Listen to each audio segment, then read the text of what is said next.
Come here for a moment. No, closer than that. I don't speak as loudly as I used to, and the important things, they don't need shouting anyway. I'm 71 years old, and last Tuesday I cried in my own kitchen because my daughter said the words I had been pretending not to hear for months. A nursing home. She didn't say it harshly. That's the thing people don't understand. Words don't have to be sharp to cut you. Sometimes the soft ones go deeper, because they come wrapped in concern, in love, in logic. Mom, it might be time to start thinking about options. Options. I've lived long enough to know that when people say options, they've already made a decision. They're just trying to make you feel like you're part of it. I was standing at the sink when she said it. The same sink I've stood at for 32 years. There's a small crack in the porcelain near the drain that my husband tried to fix back in 1998 with something he swore would seal it permanently. It didn't. It never does. Some things aren't meant to be sealed. They're meant to remind you that time passes, whether you agree to it or not. I had my hands in warm water. I remember that clearly, the warmth, because everything else in that moment went cold. I didn't turn around right away. Not because I didn't hear her, because I did, perfectly. I just needed a few seconds to become the kind of woman who had been asked that question. Do you understand what I mean? There's a version of you that exists before certain moments, and a version that exists after. And you don't get a warning when the change happens. There's no ceremony, no announcement, just a sentence spoken in an ordinary kitchen on an ordinary day, and suddenly you are someone else. I turned off the water, too slowly, maybe. And I said, what kind of options? My voice sounded normal. That surprised me. I thought it would shake, or crack, or betray me somehow, but it didn't. It just held. My daughter, Elise, was sitting at the table. She had her phone face down, which is how I knew this was serious. Elise never puts her phone face down unless she doesn't want the world interrupting her. She looked tired. That's important, because before I tell you anything else, you need to understand this. My daughter is not the villain of this story. She is 42 years old. She has 2 children, a job that follows her home, even when she pretends it doesn't, and a husband who means well, but believes that helping is asking what needs to be done instead of noticing it. She is stretched thin in ways I recognize, because I stretched myself the same way once. Mom, she said, you fell last month. I almost smiled. Not because it was funny, because she said it like it was a single dramatic event, like I had tumbled down a staircase or collapsed in the street. I slipped in the hallway, on a sock. A sock I had told myself I would pick up 3 times before I didn't. It wasn't tragic. It was careless. There's a difference. I got back up, I said. I know, she replied gently, but what if next time you can't? There it was. Not what happened. What could happen. That's how it starts, you see. Not with reality, but with possibility. With all the things that haven't happened yet, but might. People build entire decisions on what might go wrong, and before you know it, your life is being rearranged around fears that haven't even introduced themselves properly. I dried my hands on the dish towel, the blue one with the faded stripes. I've had it so long it feels more like a habit than an object. What are you suggesting? I asked. She hesitated. That was the moment I think I knew. Not when she said the words, but when she paused before them. I just think maybe somewhere with more support. People around. Just in case. Just in case. Those 3 words can dismantle a life if you let them. I walked to the table and sat down across from her. I noticed things I wouldn't normally notice. The way her hair was pulled back too tightly, like she didn't have time to redo it. The small crease between her eyebrows that wasn't there a few years ago. The way her hands kept folding into each other, like she was trying to hold on to something invisible. Fear doesn't always look like panic. Sometimes it looks like responsibility. Are you talking about a nursing home? I asked. There are moments when you give people a chance to soften something. She didn't. I'm talking about somewhere safer, she said. Safer. That word again. I nodded slowly. Like I was a reasonable woman, evaluating reasonable options, in a reasonable conversation. Inside, something very quiet began to break. Not loudly, not dramatically, just a small, steady cracking. Because here's the part no one tells you. It's not the idea of leaving your home that hurts the most. It's realizing that someone you love has started to imagine your life without you fully in control of it. That they've begun, even gently, even with love, to see you as someone who might need to be managed. And I sat there, looking at my daughter, this person I had carried, fed, protected, stayed awake for, worried over, and loved in ways that still don't have proper language. And for the first time in my life, I felt like a problem. Not a person, a problem. And I didn't cry right then. That would have been easier. No, I waited. I waited until she left, until the house was quiet again, until the refrigerator started its low humming like it always does, as if nothing had changed. And then, I cried. I didn't expect the crying to feel the way it did. At 71, you think you understand your emotions. You think you've experienced the full range of them, that nothing can really surprise you anymore. You've buried people, survived things you once thought would break you, adapted more times than you can count. You believe quietly that you've earned a certain steadiness. But this wasn't steady. This was something else. It wasn't loud. I didn't collapse or wail or sink to the floor like people do in movies. I stayed standing at first, one hand on the back of the chair Elise had been sitting in, like I needed proof that the conversation had actually happened. Then my chest tightened. Not like pain, more like pressure. Like something inside me was trying to take up more space than it was allowed. I walked to the sink again. I don't know why. Maybe because that's where I was when it started. Maybe I thought if I returned to the same place, I could undo it somehow. Like rewinding a moment by retracing your steps. The dish towel was still there, damp now. I picked it up, held it, then put it back down. And that's when it came. Not a sob, just water. Tears that didn't ask permission, that didn't wait for me to sit down or prepare or compose myself. They just arrived, quietly and steadily, like they had been waiting behind a door that finally opened. I leaned forward, resting my hands on the counter, and I cried. But not for the reason you might think. I didn't cry because I was afraid of a nursing home. I cried because, in that moment, I saw the outline of a future where I no longer belonged to my own life, where decisions would be made around me, where my routines, my habits, the small ordinary things that make up a person, would be rearranged into something more convenient for others. Do you know what it feels like to imagine losing the shape of your own days? Not in a dramatic way, not all at once, just piece by piece, waking up when someone tells you, eating when it's scheduled, sleeping when it's suggested, living in a place where nothing has your history in it, no worn corners, no familiar sounds, no quiet evidence that you have existed somewhere long enough to leave a mark. I looked around my kitchen, really looked. The magnet on the fridge, from a trip we took 15 years ago, the cabinet that sticks slightly unless you push it just right. The chair by the window, where I drink my coffee every morning, even when it's too cold to sit there comfortably. These things don't matter to anyone else. But they matter to me. They are the evidence of a life that has been lived in one place, over time, with intention and memory layered into every surface. And the thought of leaving that, it wasn't just change. It felt like erasure. I stayed there for a long time. I don't know how long exactly. Time does strange things when you're alone with a feeling you didn't see coming. Eventually the tears slowed, not because I felt better, but because the body can only sustain that kind of release for so long, before it quiets itself. I washed my face, out of habit more than necessity. Then I made tea, because that's what I do when something is wrong. I make tea. There is something about the process that insists on order. The kettle, the waiting, the pouring. It gives your hands something to do, while your mind tries to catch up with what just happened. I carried the cup to the table and sat down in the same chair Elise had been in. I wanted to understand her. That was the part that surprised me.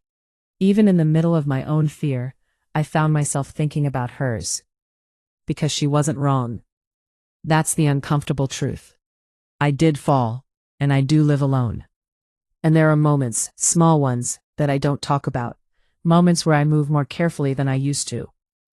Where I think twice before reaching for something on a high shelf. Where I notice that certain tasks take longer, require more attention. Nothing dramatic. Nothing that feels like a crisis. But enough that someone watching from the outside might start to worry. Elise isn't trying to take my life away from me. She's trying to protect me from losing it suddenly. And that's the problem. Because from where she stands, this is about safety. From where I stand, it's about identity. And those two things don't always agree. I took a sip of the tea. It had cooled too quickly. Or maybe I just hadn't noticed how long I'd been sitting there. I thought about calling her, about saying something reassuring, about pretending that the conversation hadn't shaken me the way it had. But I didn't, because I didn't know what I would say that would be honest. And honesty matters, especially when things start to shift. Instead, I sat there and let the silence stretch. And in that silence, another thought began to form, slowly, carefully, the way thoughts do when they're trying to become something you can't ignore. What if this isn't really about where I live? What if it's about what my life looks like from the outside? Because if I'm being honest, even before Elise said anything, things had been getting quieter. Not in a peaceful way, in a shrinking way. Fewer conversations, fewer reasons to leave the house, more days that looked exactly like the one before them. I hadn't noticed it happening, not fully, because when you're inside your own life, changes like that don't announce themselves. They become normal before you realize they're different. But now, sitting there in that kitchen, with the echo of that conversation still lingering in the air, I saw it. Not all at once, but enough. Enough to understand why someone who loves me might look at my life and wonder if it was still full. And that realization, that was almost harder than the fear. Because it meant that part of what she said was true. I didn't sleep well that night. Not because of fear exactly, but because my mind refused to settle. Every time I closed my eyes, it was like my thoughts rearranged themselves into new questions I didn't have answers for. What if she's right? What if I fall again? What if next time there isn't anyone to notice? But then, just as quickly, what if I leave? What if I give this up? What if I wake up somewhere that doesn't know me, that doesn't remember who I've been? There's a particular kind of loneliness that comes from being unseen. Not physically unseen, but unseen in the ways that matter. Where people know your name, your age, your needs, but not your life, not your stories, not the quiet details that make you who you are. I turned over, pulled the blanket closer, then pushed it away again. Too warm, then too cold. It's strange how the body mirrors the mind when something is unsettled. At some point, I gave up trying to sleep. I got out of bed and walked into the living room. The house felt different. Not empty, just aware. As if it knew something had shifted, even if nothing had physically changed. I sat down in my chair, the one by the window. It was still dark outside, that early hour where the world hasn't quite decided to begin yet. And for the first time since Elise left, I allowed myself to ask a different question. Not, what if she's right? But what if this isn't the only option? Because that's how it had been presented. Subtly, gently, but clearly. You can stay here and risk something happening, or you can leave and be safe. Those were the choices. At least, that's how they sounded. But life is rarely that simple. It took me a long time to learn that. Longer than I'd like to admit. I leaned back in the chair and looked around the room. The bookshelf, the lamp with the slightly crooked shade, the photograph on the wall from a time when everything felt more certain. And I realized something that should have been obvious. I wasn't afraid of being alone. I had been alone before. After my husband passed, there were months where silence felt like a second language I had to learn. I survived that. What I was afraid of was becoming unnecessary. There's a difference. Being alone means there's no one around you. Being unnecessary means it wouldn't make a difference if you weren't. That's the fear no one talks about. Not directly. Health, about comfort. But underneath all of that is a quieter concern. Do I still matter? I sat there for a long time with that thought, letting it settle, not pushing it away, not trying to soften it, just acknowledging it. And then, slowly, something else followed. If the fear is becoming unnecessary, then the answer isn't just staying where I am, because staying as I had been was already moving me in that direction. That was the part I didn't want to admit. My days had become smaller, simpler, quieter in ways that weren't always peaceful. I had routines, yes, but routines can become walls if you're not careful. They keep things predictable, safe, contained, but they can also keep things from growing, from changing, from connecting. I thought about the last time someone had needed me for something real. Not a quick phone call, not a favor, but needed me, relied on me, expected something from me that mattered. It took me longer than I liked to find an answer. And when I did, it wasn't recent. That sat with me, heavier than I expected. Because purpose doesn't disappear all at once. It fades, gradually, quietly, until one day you realize you've been living without it for longer than you noticed. And that's when something inside you starts to dim. Not completely, just enough that other people can see it, even if you pretend not to. I stood up and walked into the kitchen again, a habit, returning to that space, as if it held something I needed to understand. I poured another cup of tea. This time I paid attention. The sound of the water, the warmth of the cup, the way the steam rose and disappeared. And I asked myself, out loud this time, what do I still have to give? The question felt strange at first. Not because I didn't understand it, but because I hadn't asked it in a long time. Somewhere along the way, I had shifted from contributing to maintaining, from building a life to preserving one. And there's nothing wrong with preserving until it becomes the only thing you do. I carried the tea back to the living room and sat down again. The sky was beginning to lighten, that soft early gray that eventually turns into something clearer. And with it, a thought began to take shape. Not fully formed, not yet, but present enough that I couldn't ignore it. Maybe the problem isn't that I need more help.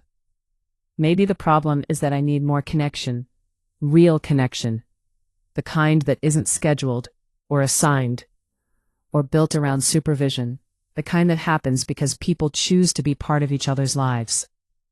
I didn't know what that would look like, not yet. But for the first time since that conversation, I didn't feel cornered. I felt curious. And curiosity is a powerful thing.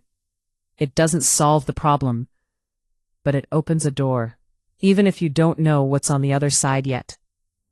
The sun was just starting to come up when I heard something. At first, easy to ignore if I hadn't been sitting in silence. A sound from outside. Not loud, not dramatic, but distinct enough to catch my attention. I stood up slowly and walked toward the front door, paused, listened again. There it was, crying, not close, but not far either, just enough to carry in the quiet of the morning. And I stood there, my hand on the door, feeling the weight of a very small decision. Stay inside or step out. I wish I could tell you I didn't hesitate, that I opened the door immediately, stepped outside with confidence, and followed the sound without a second thought. But that wouldn't be true. I stood there longer than I care to admit, my hand resting on the handle, listening to someone else's pain echo faintly through the quiet morning. At 71, you become very aware of your limits. Not just physical ones, social ones, invisible lines that seem to appear over time. You start asking yourself questions you never used to ask. Is this my place? Should I get involved? What if I make things worse? What if I'm not wanted? When you're younger, you cross the street without thinking. You knock on doors. You insert yourself into moments because it feels natural. But somewhere along the way, that instinct softens. You become more careful, more contained, more separate. I don't know exactly when that change happened for me. only that I felt it now, strongly. The crying came again, softer this time, or maybe I was just listening more closely. It wasn't dramatic. It wasn't loud or chaotic. It was controlled. The kind of crying someone does when they're trying not to be heard. And I recognized it immediately, because I've done it myself, more times than I can count.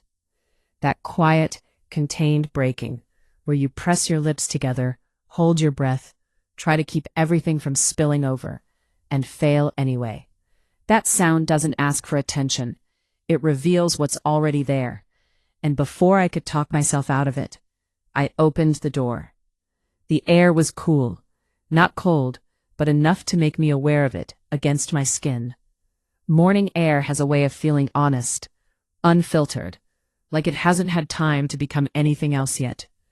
I stepped outside slowly, closing the door behind me without letting it click too loudly. The street was still, a few cars parked, a light on in a house down the block. And then I saw her, 2 houses over, sitting on the edge of her front steps, head down, shoulders slightly hunched, trying, unsuccessfully, to hold herself together. I had seen her before, in passing, the way you see neighbors without really knowing them. A quick glance, a polite nod, a shared awareness without connection. She was younger, mid-30s maybe, dark hair pulled back loosely, wearing a sweatshirt that looked like it had been thrown on without much thought. There was something about the way she sat that told me this wasn't a small moment. This wasn't frustration or inconvenience. This was something heavier, the kind that builds over time until it has nowhere else to go. And there I was, standing in my own yard, watching, with a choice to make. Go back inside, return to my quiet, controlled, familiar space, or walk towards something uncertain. At 71, uncertainty feels different than it used to. It's no longer exciting. It's measured. You weigh it, consider it, calculate the cost. But here's the thing I realized in that moment. Staying inside had a cost too. I had been paying it for a while, in silence, in routine, in days that blended into each other without leaving much behind. And suddenly, the idea of stepping forward felt less risky than staying where I was. So I walked, not quickly, carefully, each step deliberate, not because I was unsure, but because my body simply doesn't rush the way it used to. The distance wasn't far, but it felt significant, like I was crossing more than just a street, like I was stepping out of one version of my life and into something I hadn't defined yet. When I reached the edge of her walkway, I paused, just enough to give her a chance to notice me. She looked up, startled at first, then uncertain. Her eyes moved quickly, trying to place me, trying to understand why I was there. I gave a small, gentle smile, the kind you offer when you don't want to overwhelm someone. "Good morning," I said softly. My voice felt different out there, less contained, more present. She wiped her face quickly, embarrassed. "I'm sorry," she said. "I didn't mean to." "You don't have to apologize," I interrupted gently. She hesitated, looked at me again, and I could see it happening. That quick internal calculation. Is this safe? Is this person someone I can let closer? I understood that look. I've given it myself. "I live just over there," I said, gesturing lightly behind me. "I heard you, and I wasn't sure if you needed anything, but I thought I'd come ask." There was a pause, not uncomfortable, just honest. She exhaled slowly. "I don't even know what I need," she admitted. And there it was, not a specific problem, not a clear request, just overwhelm, the kind that doesn't fit neatly into a solution.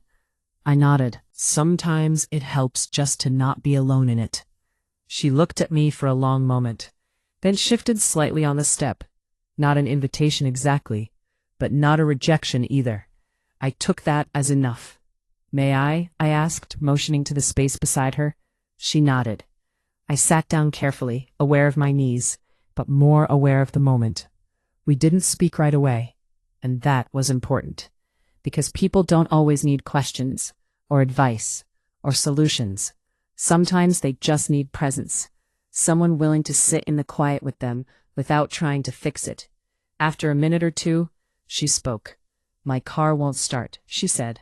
I waited, not because I didn't hear her, but because I knew that wasn't the whole story. "And I have to get my son to school in 30 minutes, she continued. "And if I miss work again—" Her voice trailed off. I didn't need the rest. I could fill in the blanks. Consequences. Pressure. Responsibility stacking on top of responsibility until something finally gives. I don't know how to keep up with everything," she said quietly. There it was. Not the car, not the schedule, the weight of it all. And as I sat there beside her, listening, I felt something shift inside me. Not dramatically, not all at once, but enough to recognize it. This feeling of being needed, not in a large, overwhelming way, but in a small, immediate, human one. And without thinking too much about it, I said, "I can help." She turned to me, surprised. "How?" she asked. I smiled slightly. "Let's start with one thing," I said. "We'll figure out the rest after that." She blinked, like she wasn't sure she had heard me correctly. That happens sometimes when help is offered without conditions. People expect questions, qualifications, reasons why it might not work. When those don't come, it feels unfamiliar. "I don't even know you," she said, not unkindly. "That's true," I replied. "But I know that look, and I know what mornings like this feel like." She studied my face for a moment longer, searching for something. Doubt, maybe, or hesitation. Whatever she was looking for, she didn't find it. "My name is Daniel," she said finally. "I'm Margaret," I answered. There's something about exchanging names that changes a moment. It turns two strangers into something slightly more connected, even if only for a few minutes. "Do you trust me for 10 minutes?" I asked. He let out a small breath. "I think I do." "Good," I said, standing carefully. "Then go get your son ready. Bring him to my house. We'll make sure he gets to school on time." He hesitated again, but this time it was shorter. "Okay," he said. And just like that, something began. Not a plan, not a system, just a moment of trust. I walked back across the street more slowly than I had come, but I didn't feel the same weight in my steps. The air felt different somehow. Or maybe I did. Inside, my house didn't feel as quiet as it had an hour before. It felt expectant. I moved through the kitchen with purpose, setting out 2 glasses, then 3. I wasn't sure why. Habit, maybe. Memory of a life that used to include more people at the table. A few minutes later, there was a knock. Not loud, but certain. I opened the door and there they were, Daniel a little more composed now, and a small boy standing slightly behind him, holding onto his sleeve.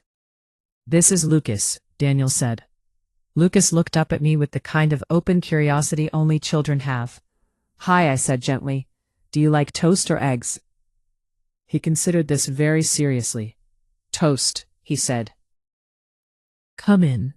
They stepped inside, and just like that, my quiet house changed shape. There were footsteps where there had been none. Voices where there had been silence. Movement, small and ordinary, but enough to shift something in the air. I made the toast, not quickly, not efficiently, but carefully, the way I used to when it mattered to someone how it turned out.